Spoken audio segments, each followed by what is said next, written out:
Anyway, I'm talking to Duffy Dufour, lifelong veterinarian and artist.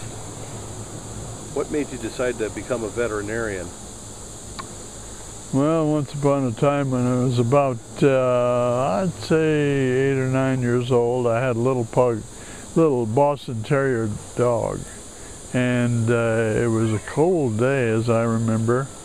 And so I wrapped him up, blew on his head to keep him warm with my breath, and I walked over to the local veterinarian, which was about 3 or 4 blocks away.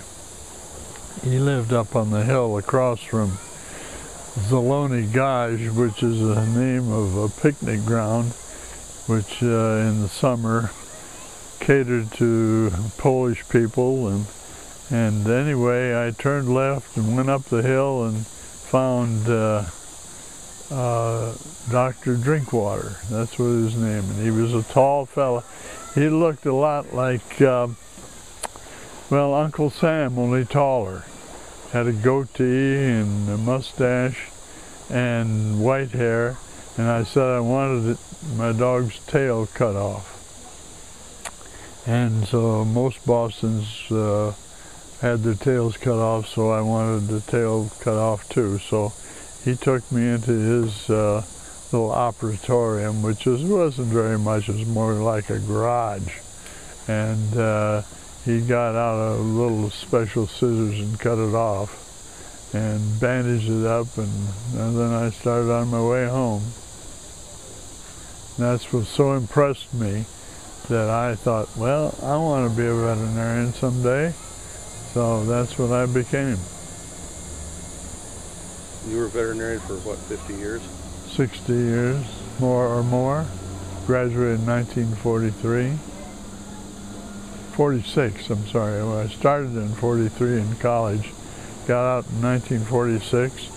Started in large animal practice in Middlebury, Indiana, with Dr. Corson was his name, and another veterinarian who had hired, Dr. House, and spent probably a year or two with him, and then later went to Mount Clemens, Michigan, to practice in small animal. Then from there, I went to,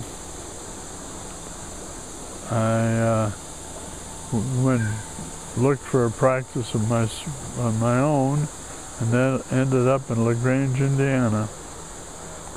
And that's where I practiced for a couple of years until I went to the service, and when I came back out, I ended up in Elkhart, Indiana. Built a small animal hospital and was there ever since. Retired once when I was 63, sold my practice, but due to the person that I had sold my practice to, couldn't make a go of it, so I got my practice back, and then I practiced another 17 years or thereabouts until I finally sold my practice, and then I had been in practice for 60 years. What do you think was the most enjoyable part of being in practice?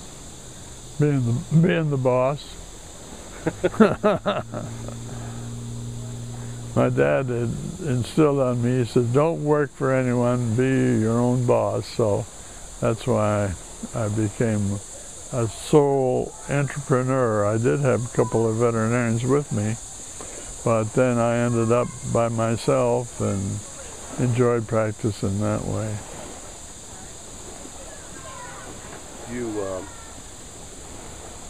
When you practiced in Middlebury, you met Mom, right? That's right.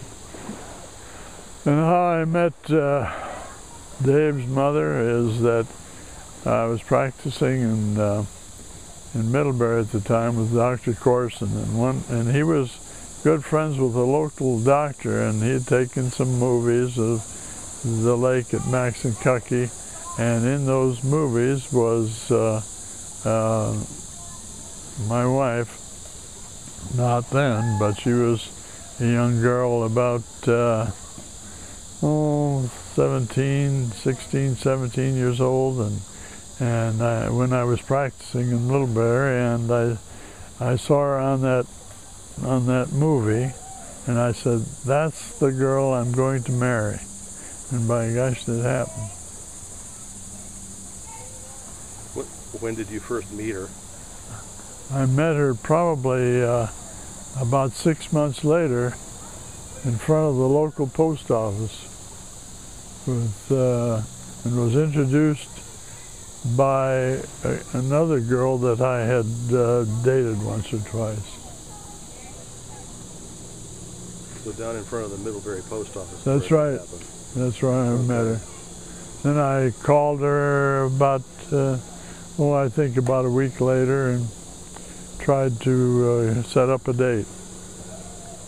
Of course, I was a little bit older than she, and I expected she was a little bit doubtful, but had some trepidation. But we finally got together, and our first date was a dance in South Bend, and it was a special occasion because Harry James was playing, and he was a famous trumpeter at that time. The Palais Royale? Palais Royale. Okay. In South Bend, huh? Back when it was big band years. Big band years, right. Right.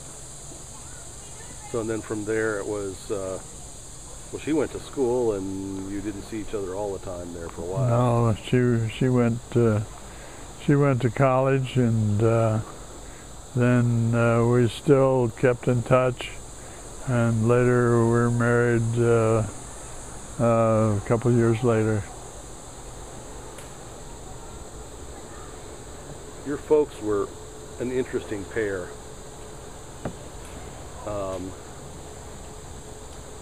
Ernie was born in where? Iron Mountain, right? Iron Mountain, Michigan, and emigrated to Detroit to be a draftsman in either Chrysler or Ford. He had worked at both places, and he had met, I think he met Mr. Ford at one time, and when he went through his department, because he was a draftsman, and he'd make three-dimensional pictures of automobiles. Mm-hmm. And then later he decided to come to Middlebury with me while I was practicing, and he and my mother took care of me, gave me meals. My dad just was semi-retired, and so they lived with me for a while until I got married and went to LaGrange to practice. And they went with me later to LaGrange and lived in part of the big house that we had bought. You had a small animal or a large animal practice in LaGrange? That was large animal mostly. I remember my first spay there. That means taking the ovaries and uterus out of a dog. We did the operation with help and ether on an ironing board. Wow. That was my operating table right there.